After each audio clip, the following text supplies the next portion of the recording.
Então a mensagem de hoje está no livro de Lucas, capítulo 23, versículo 33 e 34, que diz assim a palavra do Senhor. Quando chegaram ao lugar chamado Calvário, ali o crucificaram, bem como aos malfeitores, um à direita, outro à esquerda. Contudo, Jesus dizia: Pai, perdoai-lhes, porque não sabem o que fazem.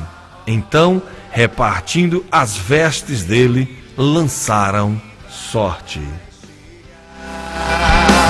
Eu vou crer, não vou duvidar do preço que foi pago ali. É isso aí, queridos. A palavra de hoje está assim, maravilhosa. Eu costumo dizer sempre, a palavra de Deus, querido, nesse programa é primordial. Essa é a mais importante de todas as ações que nós venhamos fazer nesse programa. E esta, querido, esta é a primeira das 7 últimas palavras que Jesus proferiu na cruz do Calvário. Então, o tema de hoje nós podemos colocar a primeira palavra de Jesus. Então, queridos, você imagina comigo aquela cena. 3 cruzes se projetam lá no horizonte. No meio está o Senhor Jesus. Do lado direito um ladrão e do outro lado esquerdo, também outro latrocida. Jesus morreu do jeito que sempre viveu. Veio a este mundo, querido, para buscar os pecadores, viveu entre eles para poder alcançá-los, perdoá-los e transformá-los, ou seja, colocá-los realmente na presença de Deus. E quando chegou a hora da morte, morreu crucificado entre eles. E você pode vê-lo aí do seu lado nesta noite, ou seja, na hora que você está mais na agonia, né, do seu problema. Eu quero te dizer que hoje Jesus está do teu lado aí querendo falar contigo. Presta bastante atenção nessa palavra, porque Deus vai falar ao teu coração nesta noite. Quando uma pessoa, querido, está para morrer, todos querem ouvir o que ele tem a falar, ou seja, a última fala, né, do seu ente querido, ou do moribundo, de qualquer pessoa que esteja realmente destinado a morrer, que esteja realmente pronto para sair desta vida. Então todos querem ouvir o que ele tem para falar. Jesus pronunciou 7 palavras. A primeira, a quarta e a última palavra são orações que ele dirige ao seu Pai que está nos céus. Ele ora mantendo comunhão com aquele de quem veio toda a sua força para poder viver uma vida vitoriosa nessa terra. Ele começou seu ministério, queridos, em oração, e termina seu ministério também com oração. Meu amigo, ninguém mesmo pode sobreviver vitoriosamente nesta vida se não aprender a viver com Jesus, dependendo constantemente do Pai, colocando a vida aos pés do Pai, recebendo a força do Pai que está nos céus. Sabe por que Jesus viveu uma vida vitoriosa nessa terra? Não porque era Deus. Quando ele veio a esta terra, ele fez um pacto com seu Pai, com Deus Todo-Poderoso. Não usaria seus poderes divinos sem o consentimento de Deus. Então ele aprendeu a viver uma vida dependente de Deus, querido. Aí está o segredo da vitória do crente. Aí está o segredo da vitória daqueles que realmente conhecem o poder de Deus. Sabe por que assim? Sabe por que nós às vezes vivemos vidas derrotadas? Porque não aprendemos a depender assim única e exclusivamente do Pai, como Jesus fazia naquele tempo. Então, mesmo ele sendo Deus na sua essência, mesmo tendo o controle, o poder sobre todas as coisas através do seu Pai que estava nos céus, ele se absteve, ou seja, ele realmente abdicou esse direito. Ele procurava depender de Deus. Tudo que ele faria, tudo que ele viesse a fazer nessa terra seria em nome do Todo-Poderoso. Pai, disse Jesus na hora da morte. Tinha uma coroa que ele de espinho furando o seu rosto, mas isso não o impedia de enxergar o amor de seu Pai. Suas mãos estavam pregadas numa cruz, não podiam mais curar pessoas, mas ele podia orar. Seus pés não podiam mais andar para alcançar os pecadores, mas isso não o impedia de orar. Seus discípulos o tinham abandonado, ele não podia mais ensinar-lhes, mas isso também, querido, não impedia Jesus de orar. Ah, meu querido, às vezes quando surgem dificuldades em nossa vida, quando perdemos o emprego ou quando um filho nosso sofre um acidente, o primeiro pensamento que nos assalta é o fato de que talvez Deus nos tenha abandonado. Talvez Deus tenha se esquecido de nós. Jesus, no meio do sofrimento, da dor, da agonia, da morte, perseguido, caçoado, insultado e sangrando, não permitiu que nada, mais que nada mesmo, o impedisse de saber que seu Pai o amava e que ele olhava realmente para ele naquele momento. Eu estou falando nesse momento, querido, para alguém que está desempregado há muito tempo. Você é capaz, querido, de enxergar o rosto do Pai, apesar de estar passando necessidade? Estou falando nesse momento a alguém condenado à morte pela ciência médica. Essa enfermidade que você está com ela não tem mais remédio, não tem mais cura. Eu te pergunto, você é capaz de enxergar o rosto de seu pai, apesar da ciência médica dizer que não há mais remédio para você, meu querido, minha querida? Os amados, assim, os amigos, os amados em Cristo, a igreja, o pastor, a sua esposa, seus filhos já te rejeitaram. Você foi traído pelas pessoas que mais amava. Todo mundo o abandonou. Sente-se solitário e, apesar disso, é capaz de enxergar o rosto de Deus. Jesus o fez na cruz do Calvário, sem amigos, abandonado pelos seus discípulos. O diabo, assim, tentava realmente fazer ele desistir ali no último momento, num momento crucial para se concretizar aqui da palavra de Deus. Ele foi odiado por todos, pela multidão, castigado pelos soldados, acusado falsamente, crucificado injustamente, ferido. Em agonia era capaz de dizer: Pai, eu não te vejo, está tudo escuro, mas sei que estás presente, sei que estás aí. Somos capazes de fazer isso, meu amado, hoje. Somos capazes mesmo de estarmos diante de dificuldades, passando momentos realmente de tribulação, nas trevas mesmo ali, da enfermidade, da maldade, do sofrimento, do abandono. Querido, eu quero te dizer assim, que no momento mais crucial de nossas vidas, mesmo ali quando você acha que Deus te abandonou, que você não consegue vê-lo, eu quero te dizer que Ele vai estar sempre do teu lado, observando tudo e tendo controle de todas as coisas nas suas mãos, porque Deus é poderoso, Deus te ama, Deus jamais, amado, vai deixar você sozinho. A palavra de Deus diz que mesmo que venhamos passar pelo vale da sombra da morte, mesmo que venhamos, querido, ter pessoas caindo ao nosso lado, pessoas mortas, pessoas doentes, pessoas realmente abatidas, eu quero te dizer que jamais você será atingido. Eu quero te dizer, querido, que jamais Deus irá te abandonar. Querido, pensemos agora assim no outro aspecto do texto bíblico dessa noite. Na hora da agonia, Jesus clamava a seu Pai, mas não o faz assim, pedindo ajuda. Se você estivesse condenado à morte por alguma enfermidade, com certeza se ajoelharia para orar e pediria que Deus lhe devolvesse a saúde. Querido, eu tenho certeza que se você estivesse agora passando o momento mais difícil da tua vida, uma transição assim entre a vida e a morte, eu tenho certeza que você realmente se agarraria na única esperança, que era Jesus, não é verdade? Se você estivesse desempregado, oraria a Deus pedindo que lhe desse um novo emprego, não faria? E se você estivesse na prisão, com certeza pediria que Deus lhe devolvesse a liberdade. Mas aí estava Jesus, cravado numa cruz. Sua primeira palavra podia ter sido: Pai, tira-me daqui em nome, Pai, rapidamente em meu nome me tira daqui, liberta-me, acalma a minha dor. Ou como Pedro, quando estava se afundando: Senhor, salva-me, Senhor, socorre-me, eu estou perecendo. Mas na hora da agonia, Jesus não orava por ele, querido. Isso é uma coisa assim primordial. Nós temos que realmente meditar nessa noite e entender essa passagem bíblica na hora realmente mais crucial da vida do nosso Salvador, na hora realmente da agonia, na cruz ali do Calvário.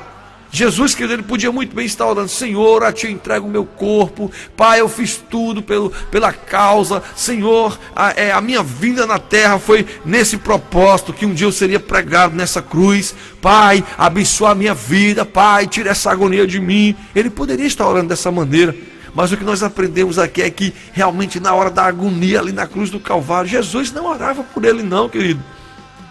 Jesus não orava de forma alguma pelas suas dores, pelo seu sofrimento. Orava era pelos outros. E não é por seus amigos, ou por seus familiares, ou por cidadãos bons. Sabe por quê? Ou por quem Jesus orava? Pelos seus inimigos. Porque aqueles que os esbofeteavam, por aqueles que pregaram as suas mãos ali na cruz. Ele orava por aqueles, querido, que cuspiram o seu rosto, por aquele outro que colocara a coroa de espinho em sua fronte. Jesus orava pelos seus inimigos e pede que Deus lhes perdoe. Pai, perdoai, pois eles não sabem o que fazem. Ah, meu amigo, na cruz do Calvário, Jesus vive o que pregou. No Sermão do Monte, ele diz: perdoai os vossos inimigos.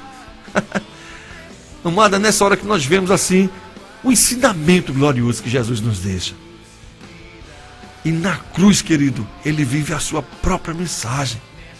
Ele sai da teologia, da beleza das palavras e entra realmente na realidade do perdão. Ele pratica mais do que ele pregou, ou seja, nós temos que viver o que pregamos, amado. Os púlpitos das igrejas estão cheios aí de pastores mentirosos, de pastores que se auto-intitulam homens de Deus, querido, eles se exaltam, eles pensam que são maiores que Deus. Querido, nós temos que aprender com Jesus nessa noite, é que Jesus viveu ali o perdoai os vossos inimigos, ele viveu o que ele pregava no monte, ali no sermão da montanha. Ele mostrou para nós que devemos realmente pregar e viver aquilo que cremos, amado. Jesus acreditava no perdão, ele acreditava realmente na remissão, ele acreditava realmente que Deus poderia suprir. Ah, pastor Paulo, mas isso aí foi Jesus, pastor Paulo.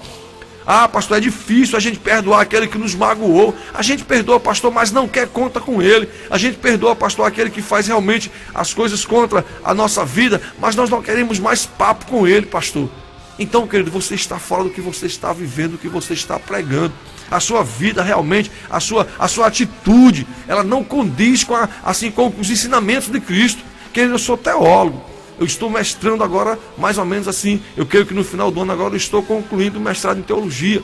Mas eu quero te dizer, amado, que a minha teologia, os meus ensinamentos, o que eu estou aprendendo ali naquela universidade, ela não vem realmente se comparar de forma alguma ao que Jesus passou, o que Jesus viveu. Jesus realmente, ele pregava aquilo que ele ia viver, ele pregava aquilo que ele estava vivendo no momento, ele ensinava, querido, realmente ele tinha assim o privilégio, né, de nos ensinar assim, a sua experiência de vida. Agora você imagina, você e eu vamos imaginar Jesus na cruz do Calvário negando tudo que ele havia pregado. Imagina você, Jesus chegar naquele momento, crucial a sua vida ali e começar a dar para trás, querido, começar realmente a pedir para Deus acabar logo com aquele negócio, para tirar logo, querido, ele ia realmente estar se contradizendo na sua própria palavra. Ele ia realmente mostrar para o mundo que ele não era o Cristo, o Filho do Deus Altíssimo, como Pedro disse. Mas Jesus na cruz do Calvário, ele realmente testemunhou, ele foi realmente testemunha viva daquilo que ele pregava. E eu e você que somos pastores, eu e você que somos homens de Deus, que pregamos a palavra do Senhor, devemos realmente viver, querido, daquilo que pregamos. Devemos realmente, querido, manter a nossa integridade, a nossa moral, ela tem que estar realmente firmada em Cristo. Na cruz, querido, ele viveu a sua mensagem. Ele saiu realmente dos ensinamentos do homem, da teologia, da beleza das palavras.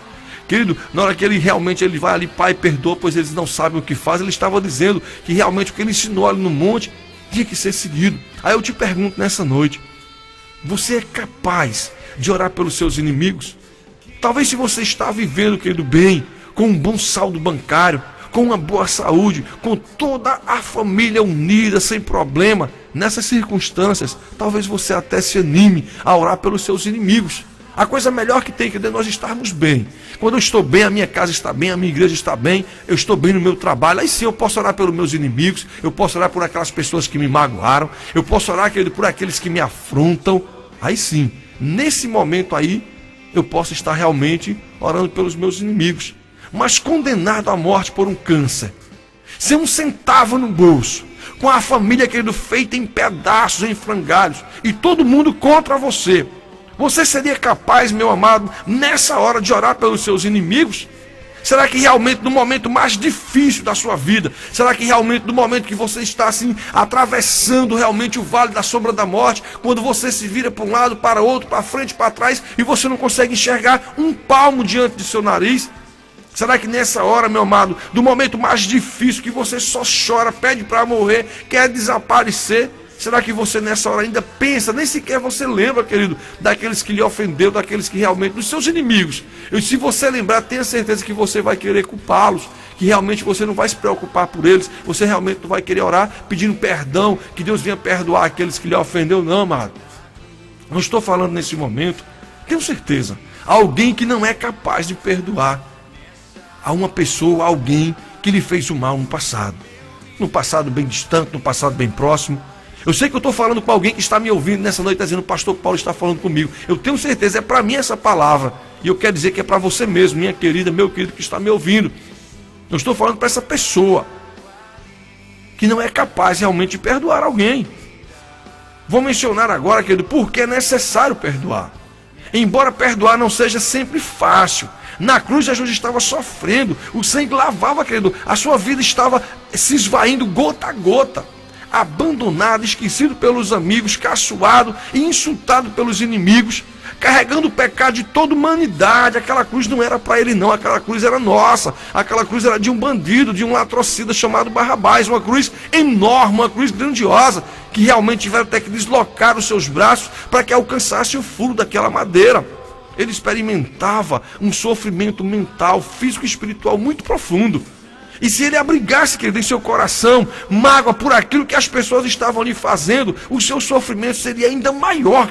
Você imagina Jesus pagando esse preço pela humanidade e o seu coração estando ali angustiado, magoado, entristecido com as pessoas, o seu coração estivesse cheio de mágoa, cheio de rancor, de ódio, e ele não conseguisse perdoar, meu querido, o sofrimento de Jesus teria aumentado grandiosamente. Ele não teria tido aquela paz de espírito de conseguir ver ao seu redor aqueles pecadores insanos, aquelas pessoas que realmente olhavam para ele ali e não conseguiam entender ainda o que ele tinha vindo fazer aqui na terra. Querido, ao perdoar, ele não somente estava praticando a teoria de suas pregações, ele estava também aliviando a sua dor. Eu quero te dizer, querido, que é melhor perdoar aquele que nos ofendeu do que eles nos perdoarem. Sabe por quê? Porque o perdão beneficia mais a quem perdoa do que aquele que é perdoado. Aprenda isso nesta noite. Você que está aí com o coração endurecido, o coração magoado, o coração parecendo mais uma montanha de pedra, uma rocha bruta. Aprenda que você, querido, você tem que perdoar. O perdão, ele beneficia mais a quem perdoa do que aquele que é perdoado. Sabe por quê? Porque é isto que você tem que colocar em sua mente. Se por algum motivo não é capaz de perdoar alguém, pessoas que o traiu, que o machucou, fez algo que marcou terrivelmente sua vida, se você estiver guardando rancor em seu coração, com certeza não tem paz, vive o inferno cada vez que vê aquela pessoa. Eu tenho certeza que quando você não perdoa, toda vez que você vê aquele que te acusou, o teu inimigo, poxa, é um inferno na tua vida. Eu digo porque eu tive experiência dessa natureza aí, dessa maneira. Seu espírito se envenena. É como se você mesmo mordesse a sua própria língua e se envenenasse, querido. Você pode estar vivendo um momento feliz, mas quando aparece aquela pessoa que realmente lhe traiu, lhe sacaneou, realmente o seu inimigo, aí você estraga tudo. Você vê tudo, o momento feliz ali desaparece. Eu digo porque eu vejo pessoas dentro da igreja, querido, quando o irmão entra, aquele irmão que magoou ele alguma vez na vida, a pessoa chega muda o semblante, acaba ali, querido. Nós percebemos, o pastor, ele é um homem ungido por Deus. Deus nos dá um discernimento tão grandioso que as pessoas não entendem. Querido, olha, eu aprendi muito depois que eu fui ungido ao pastor. E eu tenho certeza que a unção, ela veio de Deus. Eu aprendi muito, que o discernimento, ele flui assim abertamente, meus olhos foram abertos. Eu olho para as pessoas, eu entendo o sofrimento delas. Mas tem pessoas que têm um coração tão duro, mas tão duro, que não conseguem perdoar. E eu quero dizer que dessas pessoas que realmente não conseguem perdoar o outro, não conseguem perdoar aquele que o ofendeu, querido, esse mal aí, ele vai se transformando, ele vai aumentando, ele vai virando, querido, num câncer. A palavra de Deus diz que quando não perdoamos, nossos ossos começam a envelhecer. Quando guardamos o pecado, o rancor, ele começa realmente a nos matar, querido. Mas você sabia que a outra pessoa não está nem aí? É interessante. A pessoa que te magoou, a pessoa que te fez o mal, quer nem saber se tu está sofrendo não, amado. Você pode estar ali morrendo de raiva, de ódio. Você pode estar querendo desistir da igreja, como é o costume de muitos, como diz a palavra de Deus, que o costume de muitos é largar sua congregação. Ah, vou embora porque esse irmão me magoou, eu não consigo mais olhar. Quando eu olho, eu fico com tanto ódio que eu não consigo nem cear. Eu não consigo nem participar da ceia do Senhor. É o que mais se escuta na igreja quando vê problemas. Querido, mas o outro não está nem aí, não está ligando para você não. Ele não quer nem saber o que você sente. O único que está sofrendo é você. Então quando você perdoar, ele não ganha nada, mas você expulsa o veneno de sua vida.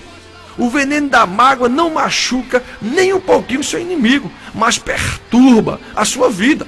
O seu coração torna-se um depósito de lixo, porque a mágoa, o ódio, o rancor e o ressentimento, tudo isso é lixo, querido.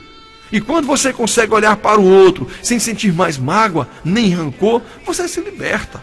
O maior beneficiado pelo perdão é a pessoa que oferece o perdão, não a que recebe. Eu te pergunto, você já perdoou? Eu estou falando a alguém que não consegue perdoar. o irmão, o marido, a esposa, o marido que traiu, a esposa que traiu, o pai que nunca o reconheceu como filho. Já perdoou? Você já perdoou o filho que jogou na lama o seu nome, o amigo que o traiu e porventura o seu coração um depósito de lixo que só prejudica a você mesmo? O último pensamento do texto dessa noite, querido, que quero analisar, é o resultado final da oração de Jesus. Ele orou pelos piores seres humanos que existiam e por aqueles que o estavam matando e que não queriam saber nada com ele. Você pensa que a oração de Jesus não foi respondida? Acompanhe-me, querido, nesta noite a Jerusalém, 40 dias depois da morte de Jesus. Pedro estava pregando, meu amado, e aqueles homens que crucificaram Jesus e que desde o ponto de vista humano nunca o aceitaram como Salvador, agora são tocados pelo Espírito Santo. A oração de Jesus na cruz por seus inimigos é respondida.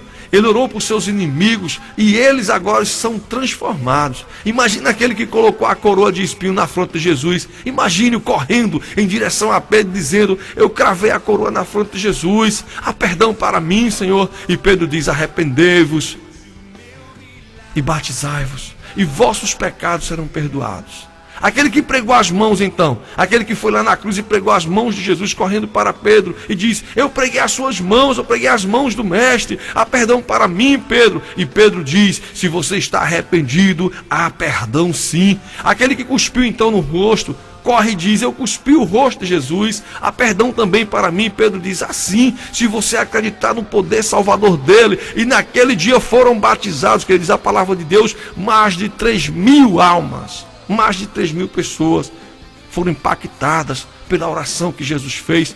40 dias antes, estavam cuspindo em seu rosto, pregando suas mãos e seus pés, insultando, xingando, mas Jesus orou por eles e Deus respondeu à oração. 40 dias depois, aqueles homens foram alcançados pelo Evangelho Salvador de Jesus Cristo. É isso que eu digo, amado. O perdão, a oração do perdão. Eu estou pregando nessa noite para alguém cujo marido ou esposa não quer saber nada de Jesus. Alguém cujo filho, querido, está se distanciando de Jesus. Tem você um amigo por quem já orou várias vezes e ele continua indiferente com relação a Jesus? Continue orando, desista não. Ore pelos piores, ore por aqueles que, assim, em sua opinião, não tem mais remédio. É por isso que a gente deve orar. É por aqueles que estão perdidos, como diz a palavra de Deus. Se Deus respondeu à oração de Jesus, responderá a sua oração também. E lhe entregará esse marido aí que está distante, essa mulher, esse filho, esse pai, esse amigo para Cristo. Ele o fará, querido. Não perca o ânimo, continue orando, continue suplicando, continue pedindo. Ele responderá a sua oração. Querido, olha, eu quero abrir um parênteses agora nessa pregação. Eu tenho uma irmã chamada Adilza, a irmã Adilza, uma bênção, teóloga também, capelã. E a minha irmã, querido, ela foi a primeira pessoa da minha família que se converteu para Jesus há mais de 20 anos. A minha irmã é uma bênção, é uma mulher de Deus, eu a amo assim grandiosamente, ela sabe disso. E é minha mãe na fé, me dá muito conselho, sempre me admira, ela diz: é uma grande admiradora sua. Eu louvo a Deus por isso, pelo amor que ela tem por mim, que eu sei que ela ama mesmo de fato e adora a Jesus. Mas a minha irmã Adilza orou durante toda a sua vida de conversão, pedindo que Deus transformasse o coração de meu pai. Mais de 20 anos orando por um homem, querido, que não queria saber nada de Jesus. E há poucos dias a minha irmã me ligou dizendo: pastor Paulo, finalmente nosso pai aceitou a Jesus. Querido, foi o dia mais feliz da minha vida. Eu estava muito feliz naquele dia, mas quando eu recebi essa notícia, o meu coração quase saltou para fora do meu corpo. Eu fiquei tão feliz, querido, que eu conseguia ver a glória de Deus na vida do meu pai. E eu tive a alegria de ver um grande milagre acontecer, pois a promessa para a vida de minha irmã Adilza foi que seria salvo, não só ela naquele dia que ela aceitou Jesus, mas era ela e sua casa. E minha querida irmã, querido, se agarrou nessa promessa e continua acreditando até hoje, pois nunca para de lutar pela salvação de nossa casa, eu tenho certeza. Só que agora, querido, eu quero dizer para minha irmã Adilza que ela já tem vários aliados nessa batalha, que somos nós, seus irmãos, os quais ela já ganhou para Jesus. E agora temos nosso pai também, né, que realmente está também orando, que também estamos assim, querido, acreditando que essa promessa irá se cumprir não só na vida da minha irmã Adilza, mas também em nossas vidas agora, porque a promessa de Deus ela vai crescendo a cada dia. Então a promessa na vida dela que ela e a casa dela seria ganha para Jesus. Então eu te pergunto, há quanto tempo você está orando por seu filho? Há quanto tempo você está orando para que Deus transforme o coração do seu marido? A minha irmã, querida, ela orou mais de 20 anos. A minha irmã Dilson, ela não desistiu e não desiste, é uma mulher guerreira, uma mulher de Deus. Há quanto tempo, eu te pergunto, você está orando para que Deus transforme o coração daquele seu amigo que não quer nada com a vida, nem com ele mesmo? Poderia você, nesse momento, querido, vir comigo à cruz do Calvário e dizer: Senhor, foi por mim que entrasse nessa agonia, que entrasse lá na cruz e oraste por mim. Fui eu que te crucifiquei. Lá na cruz oraste por meu pai, por meu filho, por meu marido, por minha esposa. E se 40 dias depois 3.000 pessoas se entregaram a ti, por que não podeis transformar o coração daquela pessoa por quem estou orando há tantos anos, há tanto tempo? E se você sentir que na cruz do Calvário Jesus orou por você também, se você quiser reconhecer Jesus como Senhor e Salvador da tua vida, se quiser entregar-lhe a vida e aceitar a palavra de Deus e o plano que Deus tem para a sua vida, se quiser unir-se um dia à igreja de Deus nesta terra através do santo batismo, se quando Cristo voltar você quiser estar presente, eu vou lhe pedir, tome sua decisão agora, querido. Essa hora é a hora de você realmente entregar a sua vida a Jesus. É a hora, meu amigo, minha amiga, de você chegar para Jesus e abrir o seu coração de fato. E ver que aquela oração que ele fez: Pai, perdoa, pois eles não sabem o que fazem. Essa foi a primeira oração que ele fez, a primeira palavra dele ali na cruz. Era eles apregando, era eles batendo, eles furando, crucificando ele, e ele dizendo: Pai, tem misericórdia desse povo. Pai, eles não sabem o que faz. Eu creio que Deus ali no céu, que ele deve ter se levantado do seu trono, deve ter ali arrumado uma carruagem angelical, deve ter preparado um exército enorme, como Jesus falou lá no Monte das Oliveiras. Vocês pensam que se eu quisesse agora, o meu Pai que está nos céus não me ouviria? Eu lhe pediria uma legião de 10.000, oh, meu amado, uma legião de anjos, são 6 milhões de anjos. Vocês pensam que se eu pedisse agora, ele não enviaria para mim 10 legiões de anjos a meu favor? Imagina aí. Jesus sabia que se ele abrisse a boca ali e pedisse para acabar, Deus acabaria com a terra, meu amado. Eu sempre gosto de lembrar, quando Jesus foi ressuscitar Lázaro, ele chamou Lázaro pelo nome, porque o poder que habitava em Jesus era tão grandioso. Quando Jesus falava, Deus abriu o céu, ele abria realmente sobre Jesus a porta do céu. Jesus dissesse: Pai, acaba agora esse sofrimento, acaba com tudo isso. Deus acabaria com a terra explodiria. Jesus voltava para o céu e nós iríamos para o Hades. Mas naquela noite, porque a terra se tornou noite, era 3 da tarde, mas virou trevas. Jesus sabia que nós estávamos inocentes, estávamos fazendo apenas pelo impulso, pela maldade que habitava o nosso coração. E ele diz: Pai, perdoa-os, pois eles não sabem o que estão fazendo, eles não sabem a quem estão crucificando. Querido, eu quero nessa noite te convidar a realmente fazer parte desse povo que vai morar nos céus, a realmente aceitar a Jesus, esse que se sacrificou a sua vida por amor de você, por amor a mim, por amor a cada um de nós. Essa oração que ele fez ali foi para mim, foi para você, foi para cada um que está ouvindo essa palavra, foi para cada um de nós, querido. Quando ele fala perdoa-os, ele está falando para toda a terra, para toda a nação, ou seja, para todos os povos da terra. Ele estava dizendo já para mim, para você hoje, no século 21. Quando Jesus orava, ele não orava por ele, mas ele orava por cada um de nós. E mesmo aqueles que ainda irão nascer, mesmo aqueles que ainda virão para a terra, já receberam também essa oração feita por ele, querido. Eu quero te convidar a aceitar Jesus. Se essa palavra tocou profundamente no teu coração, se realmente você quer se decidir hoje, olha, faz essa oração com o pastor Paulo, diga: eu, aí você diz o seu nome. Aceito o Senhor Jesus Cristo como Senhor e Salvador da minha vida. Pai, perdoa todos os meus pecados, diga mesmo com fé. Escreve o meu nome no livro da vida. Purifica minha alma, meu corpo, meu espírito. Senhor, escreve meu nome lá no teu livro eterno, para que dele eu não saia jamais. Dá ordem a meu respeito a teus anjos, para que eles me guardem e me livrem de todo o mal aqui na terra.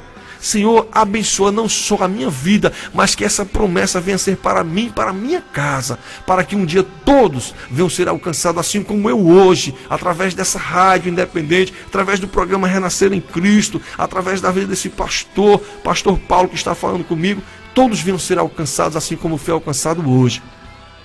Querido, Eu te saúdo com a paz do Senhor depois que você aceitou a Jesus. E eu te convido agora, e todos os ouvintes que ouviram essa palavra, essa mensagem maravilhosa, a orar comigo. Diga assim: querido Pai, há muita gente que abriu o coração a Ti nesta noite. Há muita gente que quer perdoar alguém, que está orando por alguma pessoa especial e que precisa de Tua ajuda e de Teu poder. Por favor, vem e responde a cada coração. Em nome de Jesus, amém.